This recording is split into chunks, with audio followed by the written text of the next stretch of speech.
अस्सलाम वालेकुम। ख़वातीन के लिए नानी अम्मा के घरेलू आजमूदा टोटके।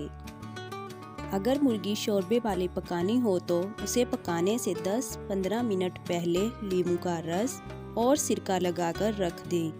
फिर घी में तलकर मसाला डालकर पकाएं। थोड़ी सी इमली पानी में भिगो दें। थोड़ी देर बाद जब इमली नरम हो जाए तो हाथों से खूब मल लें और इस इमली वाले पानी से बर्तनों को धोएं और खूब रगड़ें। बर्तन चमक उठेंगे।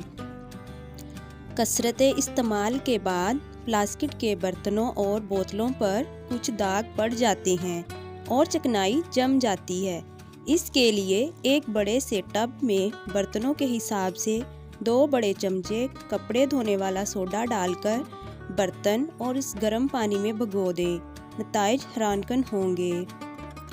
हाथी दांत से बनी हुई मसनूआत अक्सर जर्द पड़ जाती हैं। ऐसी चीज़ों को शीशे के मर्तबान में रखकर सूरज की शुआओं के सामने रख दें।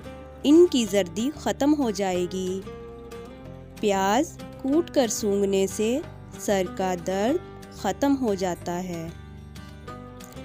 अगर कपड़ों पर चिकनाहट लग जाए तो उस पर खूब पाउडर छिड़ककर इस्त्री कर लें और फिर वॉशिंग पाउडर से धो लें। तो नाजरीन, अगर आपको वीडियो पसंद आई तो चैनल को सब्सक्राइब कर लें, वीडियो को लाइक और शेयर करें। शुक्रिया।